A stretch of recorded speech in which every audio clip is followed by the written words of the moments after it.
Welcome back to Cursed by Choice. We are back with another story. Let's move to it. It started with a number that should not exist. No owner.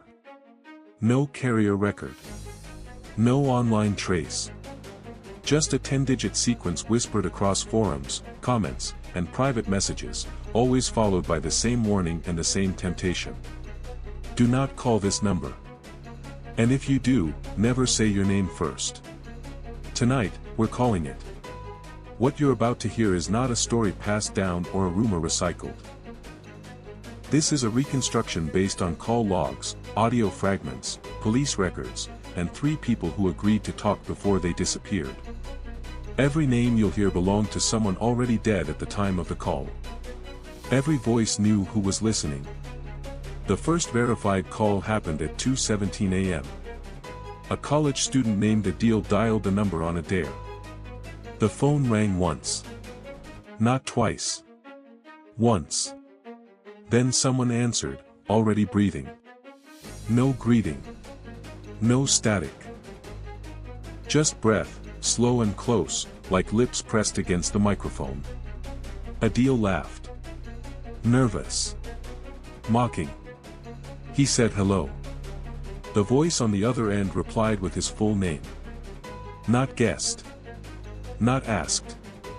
Spoken clearly, calmly, correctly. Then the voice apologized for being late. It said it had been trying to reach him since the night he was born. Adil hung up after 14 seconds. He posted about it online. Joked about it. At 4:03 a.m., his phone rang. Same number. He didn't answer. At 4:04, his roommate woke up to the sound of Adil talking in his sleep, answering questions out loud, saying yes over and over.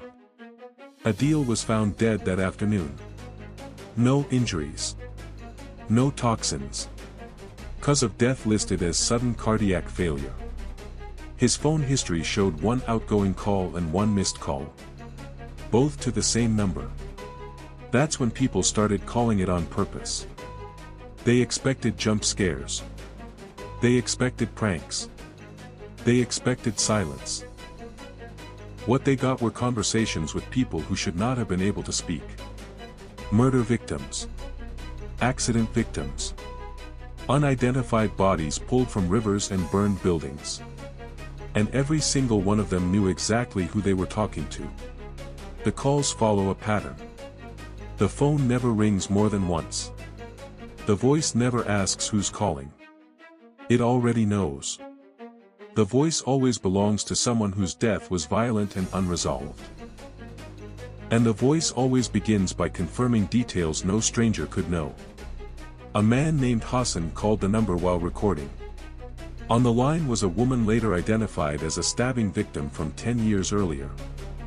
She described the layout of Hassan's childhood home.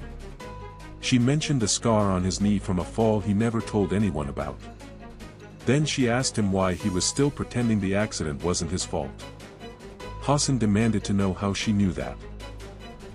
The voice laughed, softly, and said that everyone who dies gets time to watch the people who caused it. Another caller reached a teenage boy killed in a hit-and-run. The boy recited the caller's daily routine for the next week, including a meeting that hadn't been scheduled yet.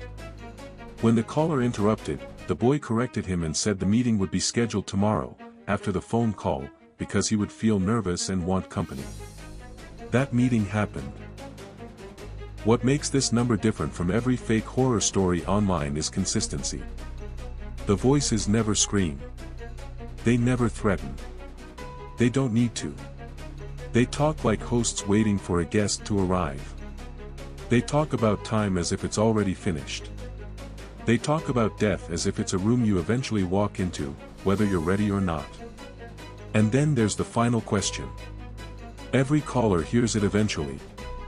The moment varies. Sometimes it comes seconds in. Sometimes it waits until the caller is crying, begging, promising anything. The voice lowers. The breathing stops. And it asks the same thing every time. Do you remember what you promised before you were born? No one ever knows how to answer.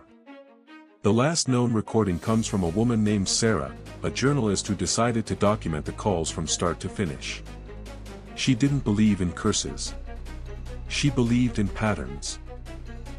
She traced the number across decades of phone infrastructure and found something impossible.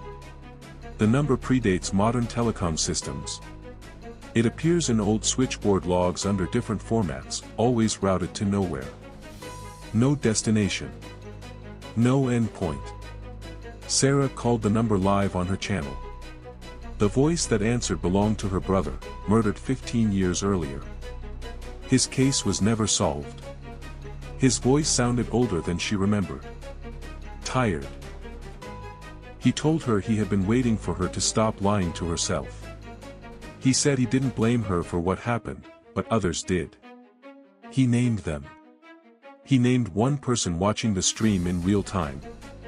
Viewer count dropped instantly.